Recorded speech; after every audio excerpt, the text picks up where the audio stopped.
Our human being is not one thing among others. Things determine each other, but man is ultimately self-determining. Viktor Frankl. You can be surrounded by people and still feel invisible. Go to work, answer messages, laugh at jokes, and still feel like no one really sees you. It's not the absence of company, it's the absence of connection. You feel like you're carrying something heavy, but no one notices. You try to speak, but the words don't come out right. So you smile, nod, and keep going, alone in a crowd. This isn't just loneliness, it's isolation of the soul. And it raises a painful question.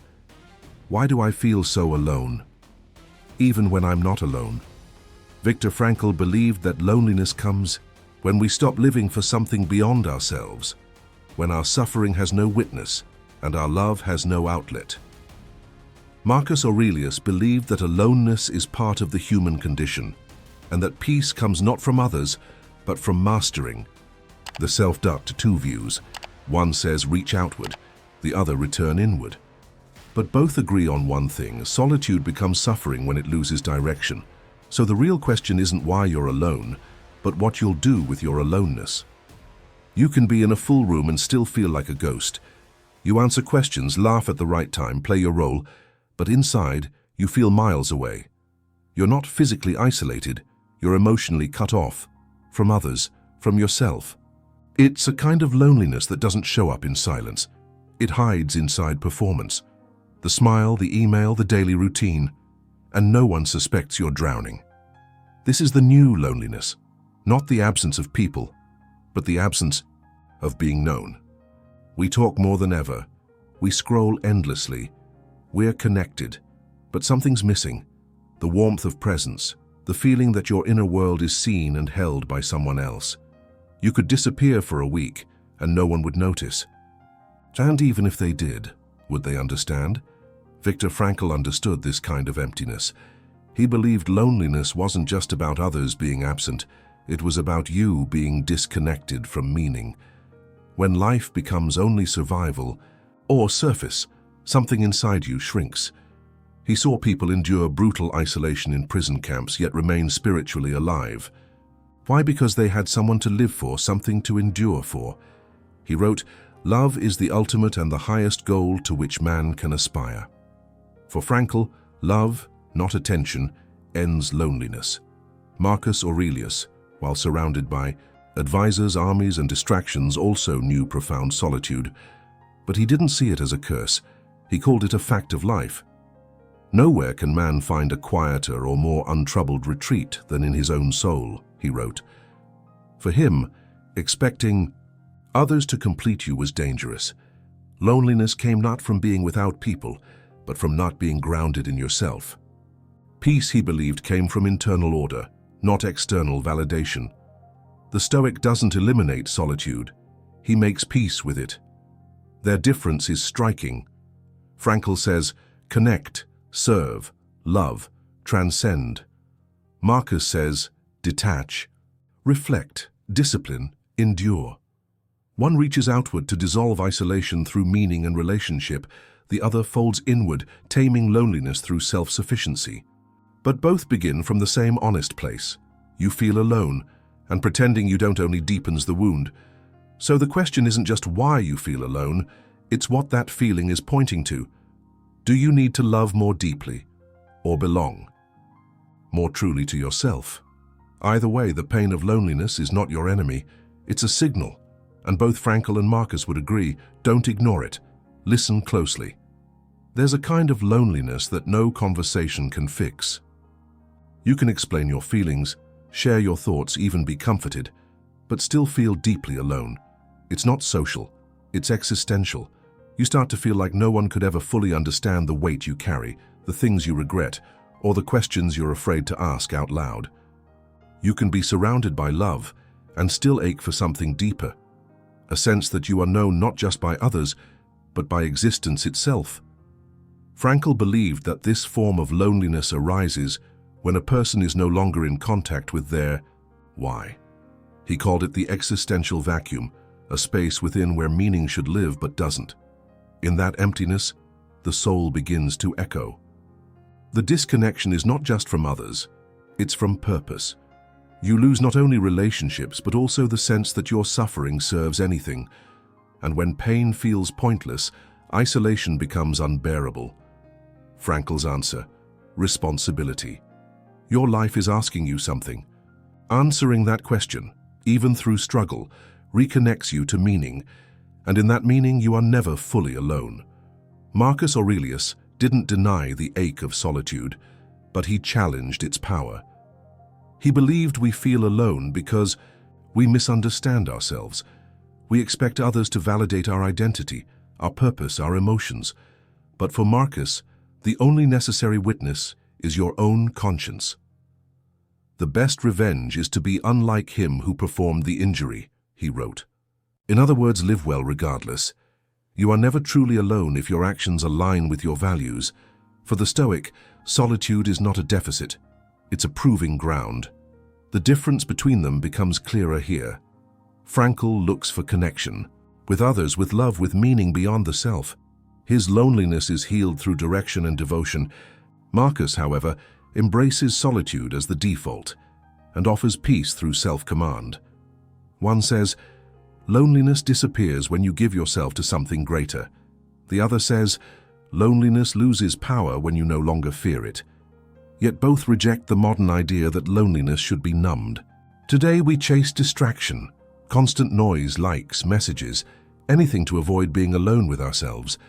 But Frankl and Marcus agree. Stillness is not the enemy. It is the space where the truth begins to speak. And if you let it, loneliness might show you not just what you lack, but what you need to become. So when you feel that ache, and not just for company, but for connection, pause. Don't scroll, don't run. Ask yourself, what is this emptiness trying to tell me? Because inside that silence may be your next step towards something real. We've never been more connected, and yet never more emotionally distant. Every day we send emojis, hearts, and how are yous, but the conversations rarely go deeper than the surface. We fear being misunderstood, or worse, being ignored. So we filter our words, our feelings, our identities, until only a version of us remains, one that looks fine, one that won't scare people away. But inside we know the truth. We're starving for connection, the kind that sees past performance and touches the soul. Frankl believed this superficiality was not just cultural, it was existential. In a society obsessed with comfort and distraction, people forget how to suffer together. Pain becomes private, depth becomes inconvenient. But Frankl taught that suffering shared becomes bearable. He often wrote about the power of love, not as romance, but as a witness. He said even remembering someone with love in their absence was a form of connection that could sustain a person through horror. The answer to loneliness wasn't just presence, it was meaning. And meaning is born in giving, not in being entertained. Marcus. Aurelius didn't speak of love in emotional terms, but he recognized the shallowness of public life. As emperor, he knew how easy it was to live behind masks. He warned himself not to be seduced by praise or distracted by popularity. People exist for one another, he wrote. Teach them then or bear with them. For Marcus, connection wasn't about being understood emotionally. It was about doing your duty with integrity. Fulfill your role, act with justice, serve without expecting thanks. That's how a Stoic combats isolation, not by needing affection, but by offering virtue. But here's the tension. What if doing your duty isn't enough to fill the ache inside you? What if you want more than usefulness? You want intimacy, empathy, real belonging. That's where Frankl challenges the Stoic.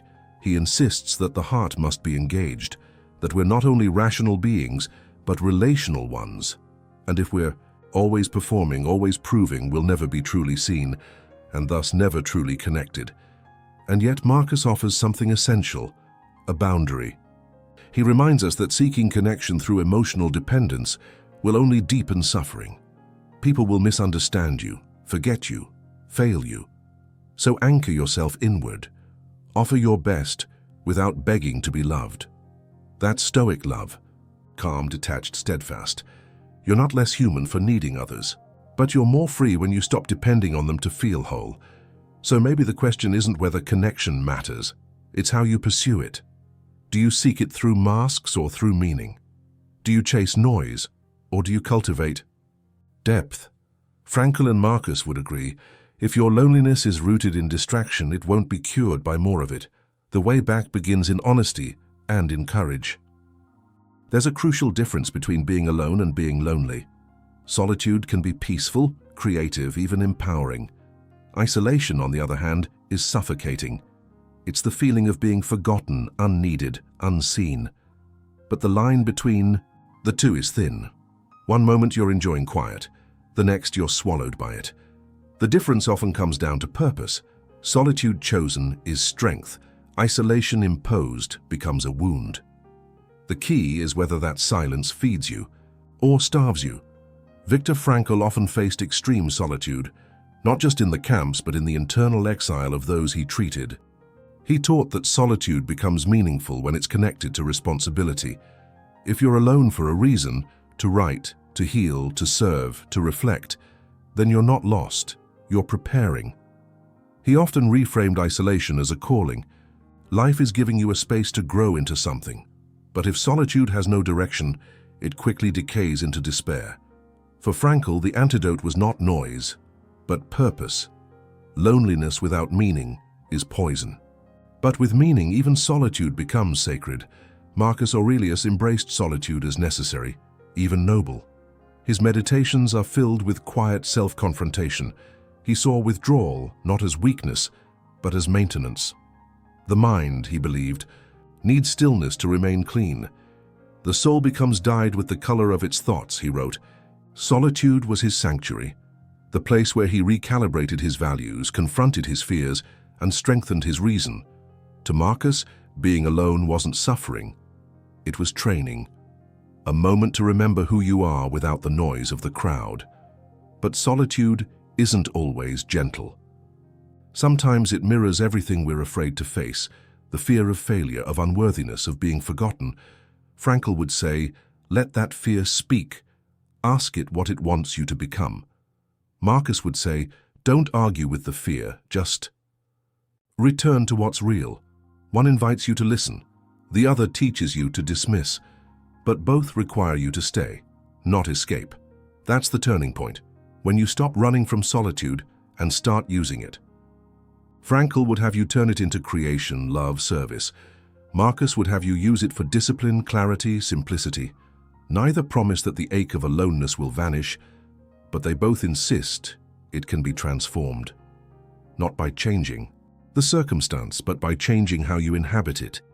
So if you find yourself alone, not by choice but by life's force, ask, what can this solitude give me that the crowd never could? In that question lies your first step toward reclaiming it, not as a punishment but as preparation. Loneliness wants to convince you that you are forgotten, that you don't matter, that you are unloved, unwanted, and unnoticed. But Frankl and Marcus refuse that narrative. They both believe that while you may not control how others see you, you always control how you see yourself. And more than that, how you respond. Loneliness, they believed, is not a final sentence. It's a signal, a crossroads. You can drown in it, or you can use it as a mirror to awaken. Frankl's entire framework was built on the belief that even suffering, even the deepest isolation, can be redeemed if it's attached to something greater. He asked, what is life demanding from you right now? Not, what do you want? But, what is your response to this moment? When you're lonely, you can spiral inward, or you can step forward, into service, into creation, into love that doesn't wait to be returned. Frankl believed the soul needs a mission, and once it finds one, even solitude becomes a sacred companion. Marcus Aurelius took a different road to the same summit. He taught that if you can become content with your own character, your own duty, and your own choices, then you are never truly alone. The Stoic ideal is not detachment from people, but detachment from the need to be seen. He believed that when you act justly, speak truthfully, and live by your principles, you belong fully to yourself. And in that belonging, loneliness loses its sting. Together, their philosophies offer a paradoxical truth. You overcome loneliness not by chasing people, but by becoming someone worth being alone with. When your life is rooted in meaning and your actions reflect your values, even silence becomes rich. You're not defined by the noise around you. You're shaped by what you choose in the quiet. So maybe the real question isn't, why do I feel so alone? But what will I do with this solitude?